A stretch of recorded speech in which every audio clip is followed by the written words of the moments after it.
Bien, vamos a ver en último lugar las modalidades de contratación que no se pueden clasificar dentro de los otros tres grandes grupos que ya hemos visto.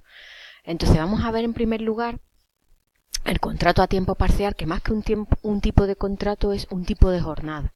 ¿De acuerdo? Para que sepáis, el tiempo parcial es aquella jornada en la que el trabajador presta sus servicios a la empresa durante un número determinado de horas al día, a la semana, al mes o al año, inferior a la jornada de un trabajador que realiza un trabajo similar a tiempo completo, inferior a la jornada fijada en convenio colectivo o a la jornada máxima legal. No se puede hacer un contrato a tiempo parcial con el contrato para la formación, eso ya lo hemos dicho. Y antes no se podían hacer horas extras y ahora ya sí se puede hacer horas extras en los contratos a tiempo parcial y será en proporción a la jornada de trabajo. La suma de las horas extras y de las complementarias, que ya explicamos en clase, no podrá exceder a la jornada completa. La duración de ese tiempo parcial puede ser indefinido o temporal, siempre por escrito, se cotiza de modo proporcional a la jornada de trabajo y se cobra de modo proporcional a la jornada de trabajo.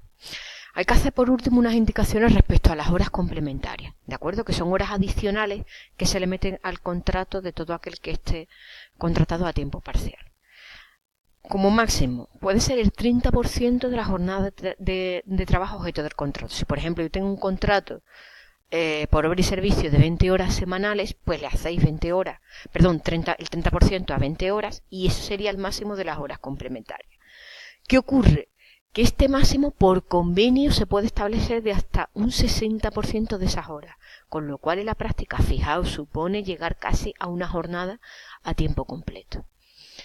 Se retribuyen igual que las horas extraordinarias, se pactan siempre por escrito en contrato y con preaviso de 3 días, ¿de acuerdo? Y se pueden cancelar con preaviso de 15 días una vez pasado un año desde su firma en contrato. Es decir, las horas complementarias no cabe hacerlas de modo oral, añadirlas de modo oral en un contrato de trabajo que esté hecho a tiempo parcial.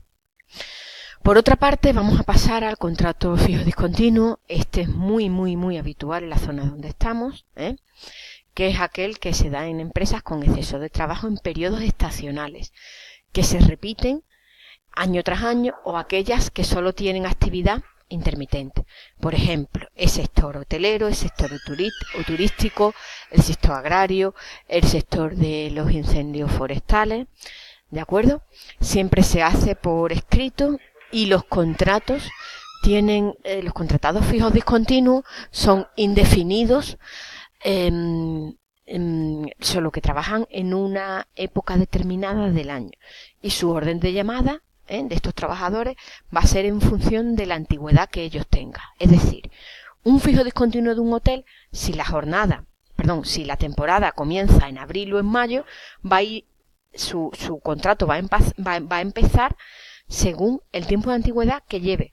Cuanto menos tiempo de antigüedad lleve como fijo discontinuo, más probabilidad hay que ese contrato empiece más cerca del verano que no en abril. ¿De acuerdo?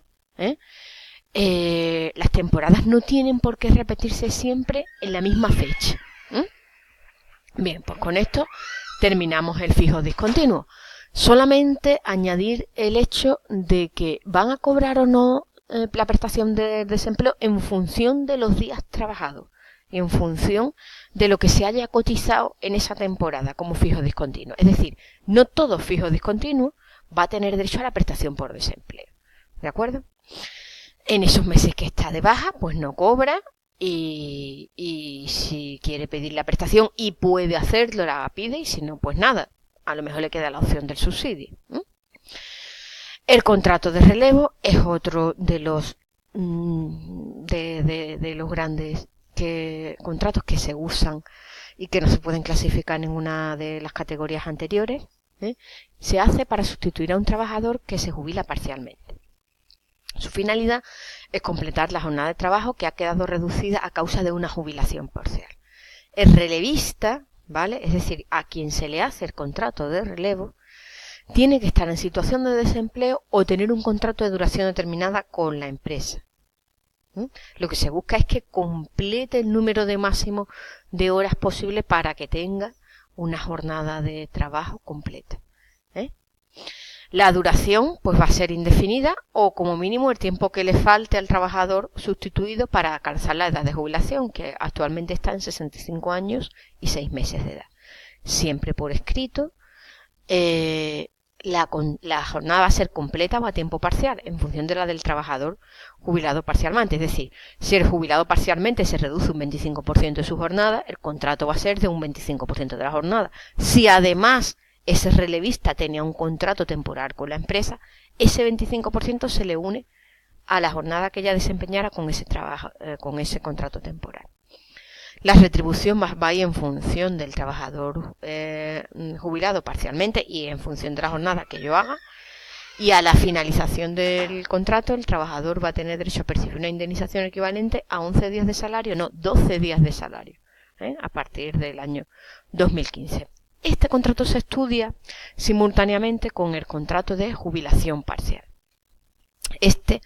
¿A quién se hace? Pues a aquel trabajador que previo acuerdo con la empresa se ha reducido jornada y salario para acceder a situación de jubilación parcial. ¿Cuáles son los requisitos? Se han endurecido.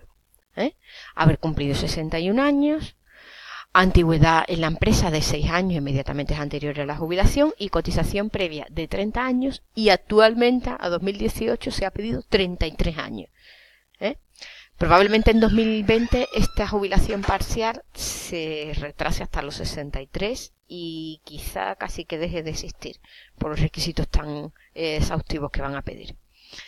La jornada yo me la puedo reducir entre un 25, yo trabajador relevista, entre un 25 y un 75% e incluso en ciertas ocasiones, si el convenio colectivo lo permite, puede llegar hasta un 85% de la jornada. Pero normalmente entre un 25 y un 75%. Y con esto pues hemos visto los contratos residuales, por llamarlo de alguna manera, que nos quedaban.